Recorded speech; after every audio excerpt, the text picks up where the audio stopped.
All right, man, let's talk some more hypothetical trades. I mean, obviously, you could talk about Josh Jacobs, even though they got Jahmyr Gibbs. You could talk about Saquon Barkley, who just did the dumbest thing in the world.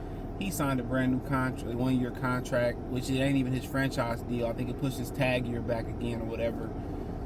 And he folded like a lawn chair. But like I said before, you can't blame him.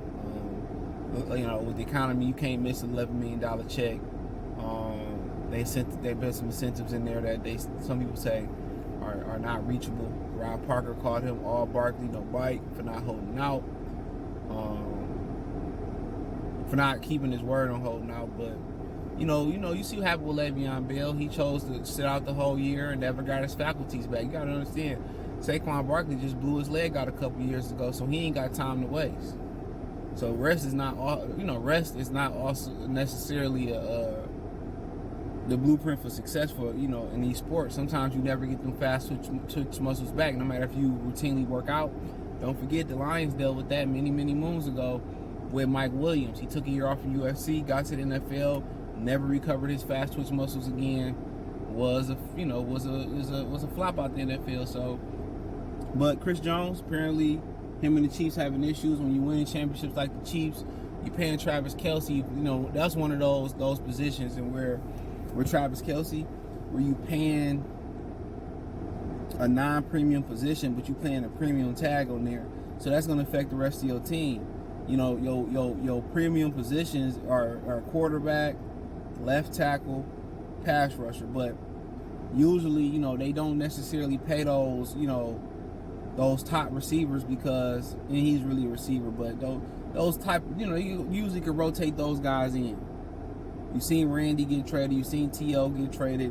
You usually can rotate those type of dudes in and out the line and find guys to replace them, especially when you got a really special quarterback. You've seen them was like, all right, Tyreek, you out of here? Peace. Then, they reinvented themselves because they have a transcendent quarterback.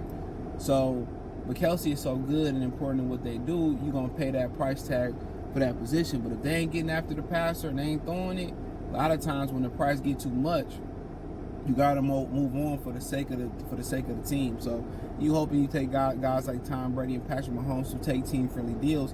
But when you winning and you take less money from the team, you make more money on the market. You make more money doing the Bisco commercials. You make more money, in outside ventures, and your fame gives you opportunity to these private investors that's willing to put money in you and put money up for your ideas and put you in a position to make far more money than you make it in the sport of football. I mean, you've seen it with Rihanna and her Finny X Savage, line. I'm gonna order some pajamas off that joint too, though. And you see it with her, which her fame, in the music industry, you don't really make no money. You sign your publishing, you sign your rights away. You don't make no money doing that. For real, not until your second deal. And a lot of people don't get to the second deal, get to the second album. But she was able to take her fame, was able to take that, investors invested into her company, and she got $1 billion. She got $1 billion, yes, because she was famous because of music, but a lot of her money didn't come from music, it came from her fame and her people that invested into that Finny X Savage. So you got to remember that. So when you winning, yeah, you're gonna take less money because especially when you a popular figure, everything gonna shoot up. Your notoriety gonna shoot up. Brands gonna want to come find you and be synonymous. This is why a lot of people don't want to come to Detroit, because when you lose in Detroit, I gotta charge you more because I'm missing money out there in the open capitalistic capital market. I'm missing money. Can we come to Detroit? I don't get incentives for being all pro. I don't get incentives for being a Pro Bowler or none of that. Glover Quinn was one of the best 2 or 3 best safeties, no less than 5 best safeties in the league. And for years here, he never got recognized for it.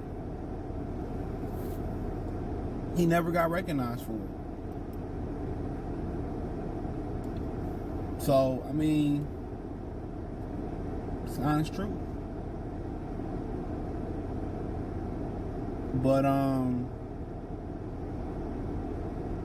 But yeah, that's why people charge more to stay in Detroit, because we ain't gonna win, and I don't get no money on the market. But with Chris Jones, they say looking for $30 million a year. He's 29 years old, so you got to be very, very wary of paying interior linemen who got that amount of wear and tear on their body, that amount of money. Once again, he's a pass rusher.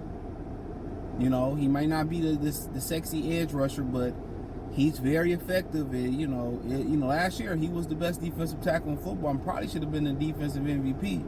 To be honest, or right there, I forget who won it last year, but it was Nick Bosa won it. But when he's right there, he's huge at what they do, and he want to get paid all that money in NFL with a cap. It's hard to get somebody that amount of money, and should the Lions consider it? I mean, maybe I'll do 3 years, $30 million per year. Maybe that's what I consider. But giving him $30 million a year, 5 years, only if the guaranteed money is front loaded in the first 2 or 3 years and tied up in signing bonus money. Because you always can restructure. So what you want to do is tie that money up in the first 2 years. If you do a 3-year deal, you probably want to tie the majority of that money up. $90 million, you probably want to tie about 50 up in the first 2 years. You know what I'm saying? Probably more than that, to be honest. You want to tie as much money in that front load that contract, and signing bonuses, all that. You want to give him enough you want to give him enough in that 3rd year just in case that he ain't gonna complain about a new deal, or you can just cut him and move on from him. But I mean, you kind of want that piece to put the Lions over the top, but you until you play the football games and they put the pads on, you can't gauge where you at. Until they go against another team in padded practices, you can't gauge where they at. Until you get to preseason, see what it look like, you can't gauge to where they at and see your health at. Until you get to the regular season, so basically you'll be guessing. You'll be fucking guessing.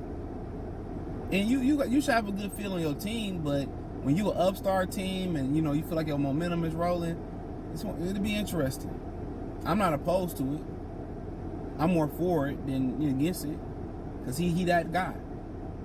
He was better than Aaron Donald last year, and that's just what it is. Donald had some injuries, but right then and there, you put him in the middle of that defense. I mean, Super Bowl contender.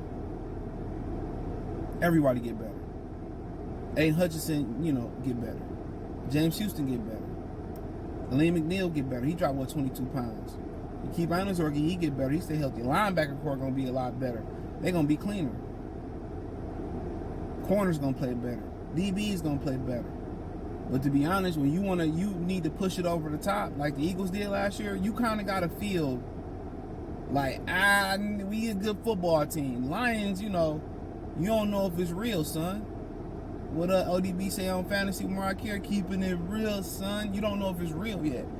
But whatever, you got your finger on the team and you feel like they're ready to go over the top, you make that deal. And whatever the compensation is, it can't be a first-round pick and I got to pay him $90 million for 3 years or $30 million annually. Second-round pick mixed with a fourth, yeah. That's kind of what I'm looking for. But, yeah, go for it. I like it. Or you can wait to the middle of the season, see what the Rams do, see what you do, and try to make a move for Aaron Donald in the middle of the season if the Rams still plummeting and going down the drain. So, or just see what happens when Anna Zorki, Elaine McNeil, Josh Pascal in the middle of that defense. But if it was me, I'd jump on that. Quentin Williams got his money, though, and that's probably made Chris Jones like, they pay this young ninja.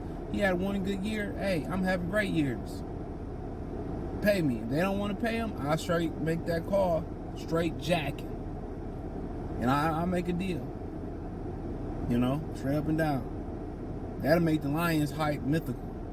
Now, will they reach it? Hey, I don't know. But hey, check out Detroit Lions Talk playlist. Thumbs up the video, share the video, subscribe to the channel. The subscribe button is the bell icon button. Hit all notifications, increase your chance to get notifications. We go live or drop a video. Financially want to support the channel. Cash App, $ CJ Good 313, Venmo CJ Good 313, PayPal link in the description. Hit the link tree. Find me on Twitter, Instagram, Spotify, Anchor, Cash App, Venmo, PayPal, Apple Podcasts, Google Podcasts, the whole nine. Peace.